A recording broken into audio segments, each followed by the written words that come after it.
In this video, I'm going to show you everything you need to know about multicam editing in the new Final Cut Pro for iPad app. We're going to go over the very cool live stream multicam feature that was announced at the Apple event that everyone's really excited about. I'm also going to show you how to create traditional multicam clips with media you captured outside of the Final Cut Pro for iPad app. And I'm going to show you how to edit it all together. Let's first start with the live multicam feature. There's a few things you need to know. First of all, live multicam only works with Apple mobile devices, so you can only use iPhones and iPads as your camera. You can record up to 4 angles at once, and one of those angles can be the iPad that you're recording to. In addition, each connected device is going to need the new Final Cut Camera app, which you can download for free now in the App Store. And lastly, all of your devices need unique names. If you're like me and whenever you get a new iPhone, you don't bother to rename your device, you're definitely going to need to do that. Otherwise, the Final Cut Pro for iPad app is going to get very confused and it's not going to work. But that's super easy. Just go to Settings, General, About, Name, and then rename your device. All right, let's get you started recording live multicam. First of all of your devices are going to need Wi-Fi and Bluetooth enabled, and all of your connected devices are going to need the Final Cut Camera app open. Now, on the iPad where you're running Final Cut Pro for iPad, you can access live multicam in 2 different ways. Just start a new project and select your project settings, and then when you get to this window, choose Record with Live Multicam. Or just hit this button and choose Live Multicam. Either way, you're going to end up in this window. You'll see a list of known devices. Click on each device that you want to use as a camera, and then they'll become connected devices. Hit Next. Here you can choose your recording formats and enable recording controls. I'm going to disable recording control for my camera operators. You can also enable camera indicators like recording time and battery levels, which I will enable. All right, now hit Done. And now I can see all of my cameras simultaneously. If I want a better look at a particular angle, I can hit this icon to expand the view, and I can adjust the zoom and settings of that camera. So these are the same settings you would see if you were just using the Final Cut Camera app. I have a whole tutorial about how to use that app on my main channel, which I will link to right here. I'm not going to get into all the nitty-gritty details in this video. So once you have your angles set, click on this icon with the ellipsis to rename each angle if you want. And it's important for you to understand here that you're not renaming your device, you're just renaming this angle for this particular project to help you stay organized and keep track of all your cameras.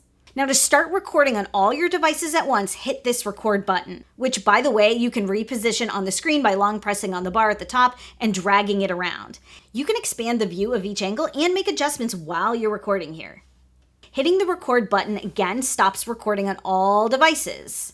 You can start and stop in this window as often as you need to, and when the shoot's over, press Done to take you back to your Final Cut project. You'll see that your clips instantly populate in the browser and you can begin editing right away. However, these are just proxy files, not the full quality images. Actual high quality files need to transfer from each connected device to your iPad once you're done shooting. You'll get a pop-up window asking if you want to transfer your files immediately. And you cannot let your other devices walk away while this transfer is happening. You can also monitor the status of your transfers with this icon here. And you should also know that those high quality clips are going to be stored locally on each connected device inside the Final Cut Camera app media library. So once you've backed up all your media, you should go in and delete those clips from those connected devices to free up space. Now, like I said, you can create multicam clips with media you captured traditionally outside of the Final Cut Pro for iPad app. Just import your media like you normally would.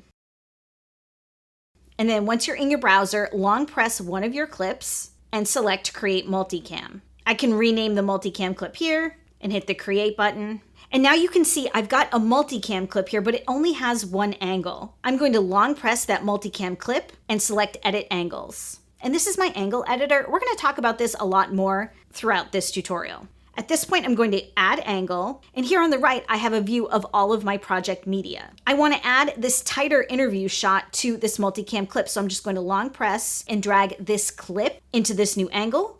And then just hit the sync button to sync them up. And I can run my playhead here and see that they are in fact synced up. That new angle is called Untitled. I can rename it by clicking here and selecting Rename and typing in my new name. To go back to your project, just hit the done button. Now let's talk about editing these clips inside the iPad app. Everything I'm about to show you works whether you used the live multicam function or if you created more traditional multicam clips in the way that I just showed you. Let's go back to our live multicam project. You can see that my browser is full of multicam clips that were automatically created for me once I stopped my live multicam shoot. If I click on a multicam clip in the browser, I can see all 4 of my angles in the viewer. Let's open this first clip back up in the angle editor. So I'm going to long press on it and hit edit angles. And here are all of my clips synced up. Now I can modify these clips in this angle editor. So let's say I wanted to adjust the volume on a particular clip. I click on the audio waveform, open up my inspector, head over to the volume controls, and I can reduce the volume of just this clip. I'm going to be using this overhead angle as my audio source. So you could go through all these clips and lower the volume on all the audio you don't need, but that's not necessary. In a minute, I'm going to show you how to solo just the desired audio. The other thing you can do in this angle editor is to add effects to these clips. So for instance, this angle here looks a little dark and I want to brighten it up. You would think maybe because I want to adjust the brightness that I would click on the preview of this clip, but it's actually a little bit counterintuitive. You're going to need to click on the audio waveforms again, even though we're adjusting the picture on here. So once I've selected those audio waveforms, I can head up to the effects browser and add an effect here. Or if we're just adjusting the color, a shortcut is to go back to the inspector, go over to the effects tab, hit the plus sign, and there's a shortcut to my color adjustments. Now I can open this up and brighten up this shot. One thing I don't like about this view is that I don't have access to scopes and I can't really get a good look at my image in this tiny little preview window. So if you want more effects control, there is a workaround. I don't really love this workaround, but it's the only way to do it. I'm going to hit done and I'm going to take that clip and I'm going to add it to my timeline by hitting the overwrite button. I'm going to cue up my playhead to the beginning of the timeline and then I'm going to hit this multicam button and now you can see all of my angles. I'm going to select this first angle and I'm going to select the clip in my timeline and open up the inspector. Let's open those color adjustments. And I'm also going to hit this button here to access my histogram. And I'm going to shrink down my browser so I can get a better look at my viewer and my scope. And then I'm just going to make the adjustments I wanted to make and then go back, long press the color adjustments and copy them. Now I'm going to go back to my angle editor, but this time I'm going to access it down here in the multicam window by hitting edit angles. Now I want to paste that color correction to this first clip. So I'm going to select the audio waveforms, open up my inspector, go to my effects, hit the ellipsis, and paste those effects. Now I'm going to hit done to go back to my project. And now it's important that I disable those color adjustments from the clips in my timeline because now I have 2 color adjustments applied to the same clip and it's too bright. So I'm going to long press those color adjustments and delete them. Now to add effects to all of your angles in this way, you just need to repeat the process. So I'm going to run my playhead a little bit further down in my timeline and I'm going to punch up my second angle here. Make sure I'm selected on that clip in the timeline. Make those color adjustments.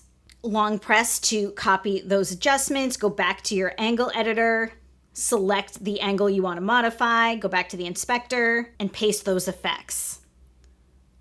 And then make sure to delete those adjustments from that timeline. And so on and so forth. I'm going to delete those clips out of my timeline and I'm going to drop that same clip in fresh into my timeline. And now you can see that all of my angles have my color corrections applied to them. Let me close those scopes and the inspector. So now let's think about all of our audio sources. Every angle was recording audio, but like I said, I only want to hear the audio from the overhead shot. So down here in my little multicam editor, you can see that each preview thumbnail has a little speaker icon on it. I'm going to select the speaker icon on that overhead shot and you can see the options I've got here. Right now it's set to on. That's what all of my angles are set to. I can switch it to auto switch, which means that every time I click on the overhead, it's going to take the sound from that too. Or I can mute this audio, but the option I want is solo. So I'm going to hit solo and watch what happens to the icons on the rest of my thumbnails. They are all muted. and the overhead is soloed. So this allows me to switch between my angles, but still pull the good audio from that overhead shot, even when I'm not seeing that overhead shot. So now let's talk about actually editing these clips. There's a few different ways to approach multicam editing. If you're in a situation where I am right now, where we're probably gonna be cutting out like sections of our raw media to pull together our story, you wanna make sure that your editing function is set on split and switch. This means every time I switch to a new camera angle, it's going to split the clip in my timeline into different parts. So I'm gonna play my timeline, and then to switch between different angles, I just press on the angle I want to go to down here in my multicam editor. If you have a magic keyboard, you can also use the 1, 2, 3, and 4 keys to switch between these angles as well. Once I've split all of my angles, I can treat these clips just like any other clip. I can trim them up and even reorder them if I needed to. If I change my mind about which angle I want to be on, I just cue up my playhead to the beginning of that sectioned out clip and switch the angle down in my multicam editor. So that's one way to approach a multicam edit. Another situation might be if you're shooting, let's say, a live event or a music video where you're not going to be cutting out sections from your video. In this case, I would opt for switch only. This allows me to switch my angles but not split my timeline clips into separate parts. And the third way to approach a multicam edit is to actually build your story based on the audio, not really the angles. Mark your ins and outs in your browser and drop your media clips into your timeline.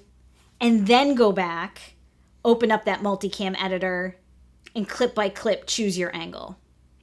So those are the ins and outs of multicam editing in the new Final Cut Pro for iPad app. If you found this to be helpful, let me know. Give me that thumbs up, hit that subscribe button, make sure you ring the bell. I picked out some other videos I know you're gonna love, and I'll see you guys again.